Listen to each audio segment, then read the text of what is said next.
je vais vous expliquer pourquoi Elisa est là. Ok? Je vous demande d'avoir un peu de... Il faut que vous compreniez pourquoi je suis là. Et donc, cette histoire va commencer en 1985, où j'ai eu mon diplôme de chirurgien dentiste. Et quand je suis au Brésil, en tant que chirurgien dentiste au Brésil, j'ai eu une clinique qui était une clinique déjà en 1985 de prévention. Je travaillais déjà avec prévention buccale et tout va bien, et ok, et tout va bien. Pour des raisons personnelles, en 12 décembre 2002, mon ex-mari, il est français. Et on a eu un gros problème au Brésil. Lui, il a eu un gros problème au Brésil qui je ne veux pas vous raconter parce que ça regarde sa vie et pas la mienne. Enfin, on a presque on était obligé de venir en France. Et donc, le 12 décembre 2002, je suis arrivée en France. Mais je suis arrivée sereine parce que je pensais, au Brésil, j'étais chirurgien dentiste, j'avais beaucoup de patients, je travaillais avec prévention, je gagnais ma vie très bien, j'avais une clinique énorme avec un associé qui s'appelle Marcílio. Ma ville est de Belo Horizonte, si vous connaissez l'état de Minas Gerais. Et tout allait bien jusqu'au moment que lui, il a eu un gros problème et on était obligé de rentrer en France. Et donc, j'ai décidé de venir pour faire un doctorat en tant que dentiste. Très bien. Je suis venue avec beaucoup d'espoir parce que je me suis dit, je vais ouvrir mon cabinet et à partir de là, tout va bien. Je vais ouvrir mon cabinet et je vais commencer à avoir des clients, des patients et tout va bien. Et donc, j'avais ça. Je ne sais pas si vous voyez bien. Ça, c'est ma carte d'identité en tant que chirurgien dentiste. Au Brésil, on a une carte d'identité. Vous savez, votre carte d'identité, au Brésil, tous les professionnels libéraux, nous avons une carte d'identité qui peut être comme ça ou sinon comme ça. Et on a le numéro de CRO, c'est le Conseil fédéral d'odontologie. Le mien, c'est 12196. Donc, voilà. Ça, c'est ma carte d'identité. Quand on va au supermarché, on peut présenter ça ou ça.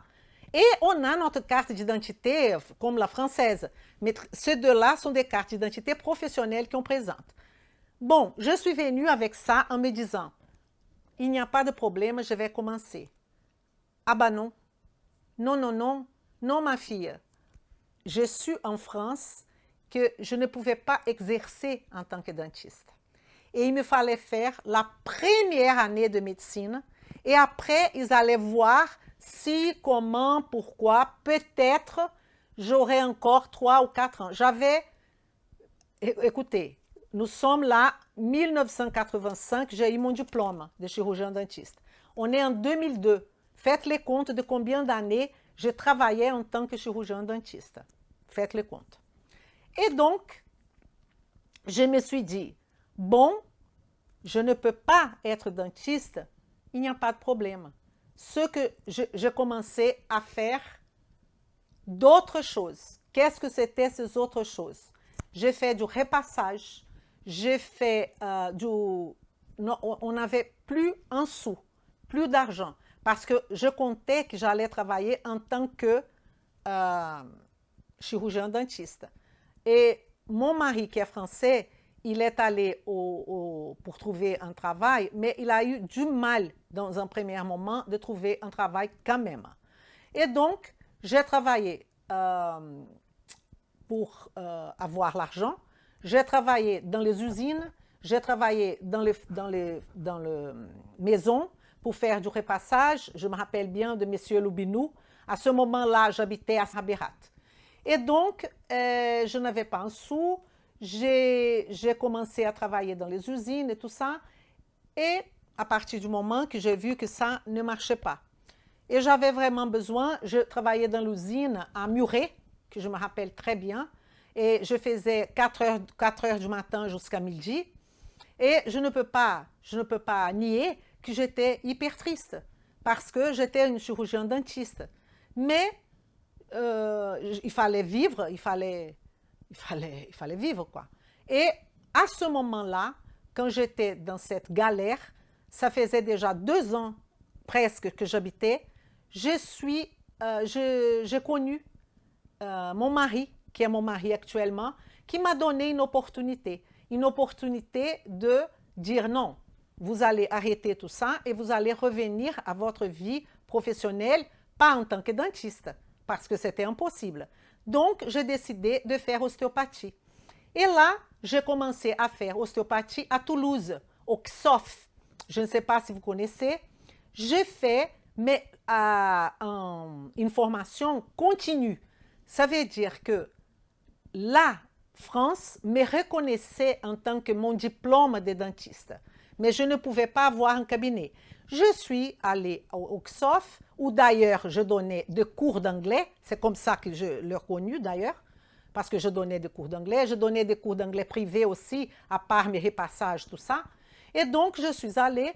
Et au XOF, dans le XOF, il fallait faire quand même 5 ans d'ostéopathie. Les ostéopathes, je ne sais pas s'il y en a des ostéopathes présents, et probablement ils connaissent le XOF. 5 ans d'ostéopathie. Donc, j'ai commencé ma première année, j'ai commencé ma deuxième année, et j'ai vu qu'il y avait d'autres formations beaucoup plus courtes. Écoutez, ostéopathe, à ce moment-là, je ne savais pas l'importance d'avoir l'art manuel pour les ostéopathes. Je voudrais quelque chose de plus court. Je ne connaissais pas trop l'ostéopathie. Et donc, je conseille à personne de faire ostéopathie en 2 ans parce qu'il faut beaucoup d'entraînement. OK? Donc, 5 ans, c'est exactement ce qu'il faut. Mais j'ai cherché et j'ai trouvé. J'ai trouvé à Vichy. J'ai trouvé une formation continue en 2 ans. Et là, j'ai envoyé tous mes papiers, tous mes papiers au directeur de la formation de Vichy continue, qui a pris en compte mon âge, a pris en compte que j'étais déjà dentiste. Je pense qu'il a pris tout ça en compte et il m'a appelé lui-même en personne. Il m'a dit, Madame Marceau, je suis désolée, vous ne pouvez pas faire ostéopathie en continu. Je lui ai dit, mais comment ça? Si j'ai fait déjà au XOF, parce que vous n'êtes pas professionnel de santé qui a un cabinet. Vous êtes chirurgien dentiste au Brésil. Ici, vous n'êtes pas reconnu pour ouvrir un cabinet. Donc, vous ne pouvez pas. Et là, je dis, mais comment ça? Bon, conclusion, je suis allée parler avec le directeur du XOF, que j'avais 2 ans que je faisais déjà cette formation. Il a dit, non, Elisa, je savais que nous ne pouvions pas, mais on allait trouver une solution. Enfin, n'importe, j'étais remboursée complètement de cette formation du XOF à Toulouse. Et le monsieur de Vichy a dit, il n'y a qu'une solution. Vous allez faire la formation complète avec les personnes qui sont sorties du lycée avec 18 ans. Et j'ai cherché et j'ai trouvé. J'ai trouvé une formation à Biarritz par le COPB, formation à Biarritz. Et là, c'était que 3 ans. Comme j'avais déjà fait la première année et la deuxième année au XOF, ils m'ont permis de rentrer à la deuxième année, donc il n'y avait que la deuxième et la troisième à faire à Biarritz. Et là, qu'est-ce que se passe? J'ai un burn-out parce que j'étais traitée comme une personne de 18 ans. Aucun respect pour moi, aucun respect, et là je parle de professeurs, de professionnels. Le directeur, aucun respect pour moi. Et vous voyez que je dis ça publiquement, je n'ai pas de problème. C'était au COPB de Biarritz. J'avais en moyenne, j'avais 17 sur 20. Et je vais vous dire une autre chose, si je commence à pleurer, ne vous inquiétez pas, c'est parce que l'émotion vient, d'accord? Conclusion, j'ai eu ce burn-out, j'ai commencé le Biarritz en octobre et j'ai arrêté en février parce qu'il y a eu 2 jours que je regardais, j'avais un appartement devant la mer de Biarritz que mon mari m'avait loué, mais j'étais là toute seule. Mais ce n'est pas grave, j'avais l'envie de tout ça. Il faut dire quand même que j'avais 4 enfants, j'avais 2 petits-enfants. Donc, si vous êtes âgé, OK, c'est une excuse. Ne trouvez pas de petites excuses pour faire des choses. J'avais déjà 40 quelques années, OK? Et donc, je suis allée là-bas. Aujourd'hui, j'ai 60. Je suis allée là-bas et je regardais la mer. Et parfois, j'ai eu des moments que je me suis dit, si je rentre dans la mer, c'est mieux parce que personne va prendre compte, quoi. Et je vais plus embêter les gens parce que je pleurais tout le temps. Je ne savais pas quoi faire, j'étais perdue. Pardon. À chaque fois que je raconte ça, ça vient des émotions. Pardonnez-moi. Et donc, qu'est-ce qui s'est passé? J'ai eu ce burn-out. Mon mari m'a pris, il m'a ramené à nouveau à ce moment-là, on habitait déjà, je pense, parce que quand je suis comme ça, je perds un peu à Senlis, oui. Et là, qu'est-ce qui s'est passé? Ma mère m'a dit, Elisa, tu as déjà fait une formation en naturopathie? Au Brésil, j'avais fait. J'avais fait une formation de naturopathe au Brésil en tant que dentiste, parce que je trouvais important dans ma clinique de prévention de parler d'alimentation et tout ça. Et là, j'ai dit, tiens, je vais faire une formation de naturopathie. Et j'ai commencé à faire cette formation. J'habitais à Senlis, 31, à côté de Toulouse, et j'ai fait cette formation à Toulouse. D'ailleurs, il y a des collègues là, qui sont peut-être là en ce moment, qui sont mes collègues de cette formation, que je ne vais pas donner le nom. Mais cette formation, qu'est-ce que j'ai constaté? J'ai constaté qu'il y avait dans ma formation de naturopathe que de recettes. Si vous avez ça, la plante X. Si vous avez ça, la plante Y. Et je voyais aussi que la base fondamentale, la biochimie, il n'y avait rien de ça. Il y avait des notions, de petites notions, mais il n'y avait rien. Donc, qu'est-ce que j'ai fait? J'ai commencé à donner des cours à mes collègues, 3 collègues, qui peut-être elles sont là devant moi. Une de ces collègues est une élève à moi. Il y a 2 autres que je ne sais pas. Il y a une que je suis presque sûre qu'elle est là, donc elle sait que je dis la vérité. Mais je ne veux pas mentionner son nom, mais j'ai commencé à donner des cours à elle parce que je sentais qu'il y avait un gros trou de connaissances en tant que naturopathe.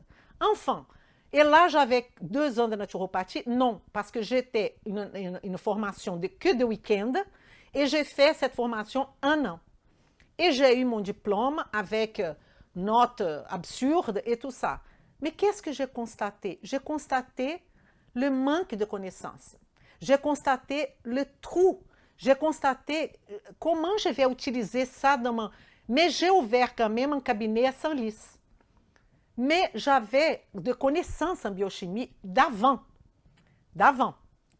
Et donc, ça m'aidait beaucoup. Mais je ne savais pas trop comment m'organiser. Comment organiser, avoir plus de clients. J'étais en baisse d'argent, même après mon diplôme, je vous dis la vérité, ok? Baisse de clients, tout dans une catastrophe complète. C'est ça la vérité. Qu'est-ce que je constate? Je constate, et je vais demander pardon à mes collègues naturopathes, mais je suis obligée de vous dire quelque chose. J'ai constaté qu'un naturopathe et un charlatan pour la population et les médecins et les professionnels de santé, c'est la même chose. Quand je disais à un médecin, non, vous faites quoi ici en France, Elisa? Je suis naturopathe. Il faisait, ah. Quand je disais à la population, je suis naturopathe, c'est quoi ça? Quand je disais à un voisin, je suis naturopathe, je ne sais pas qu'est-ce que c'est. Quand je disais à une diététicienne, je suis naturopathe. Et donc, je me suis dit, qu'est-ce que je vais faire avec cette naturopathie? Personne ne respecte ce truc. Elle est complètement délaissée, elle est à côté de la plaque, elle ne fait pas partie du contexte de santé. Et là, je commençais à découvrir que ce n'était pas que moi. Il y avait pas mal de thérapeutes de tout ça qui sont complètement délaissés. Délaissés. Qu'est-ce que Lisa décide de faire? BTS diététique. Et avec mon cabinet, j'ai décidé de faire BTS diététique. Et là, j'ai déménagé encore et je suis venue habiter à Cahors. Pourquoi? Parce qu'à Cahors, il n'y avait pas beaucoup de naturopathes.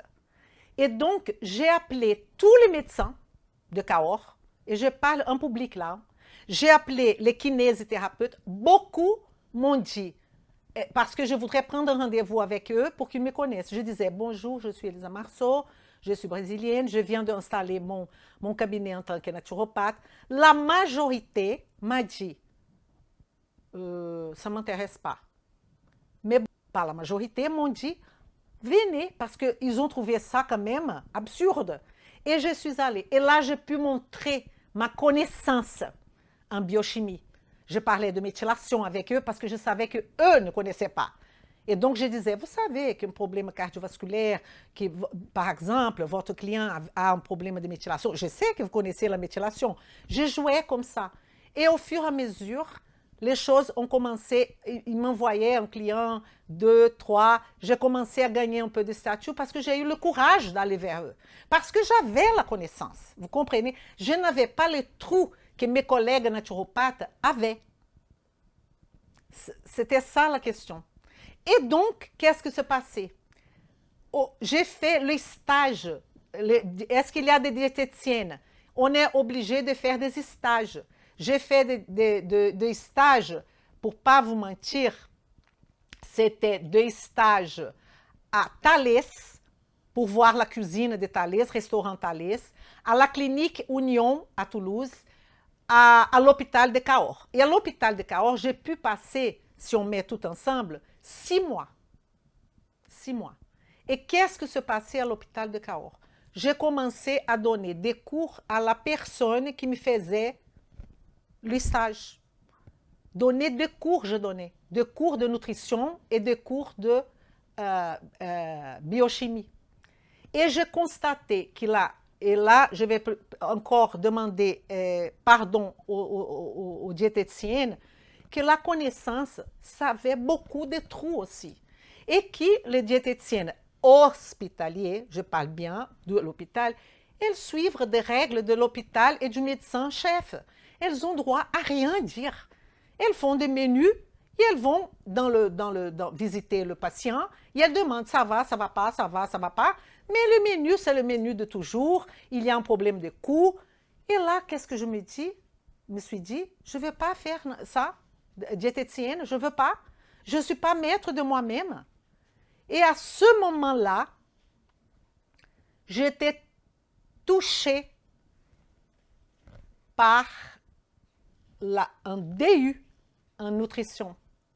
J'ai fait un DU à l'université de Rennes. Un DU très dur, un DU en métabolisme et nutrition. Pas fonctionnel, métabolisme et nutrition. Et en même temps, j'ai fait des formations à l'IFM. IFM, c'est l'Institute of Functional Medicine, qui est à Washington, qui est cette stratégie que ma vie a complètement changé. Complètement changé. J'ai passé du rouge au vert. J'ai connu la nutrition fonctionnelle. Et c'est là que tout a changé. Mais ça, je vais laisser pour demain. Quelles sont les étapes que j'ai franchies pour arriver où je suis? Ça, c'est mon histoire jusqu'à maintenant. C'est comme un feuilleton. Demain, je continue. Pardon si je donne des émotions comme ça, mais je vous explique pourquoi la route de la transformation. Et donc, demain, je vais finir cette histoire et vous allez tout comprendre. Pourquoi je suis là, pourquoi j'insiste.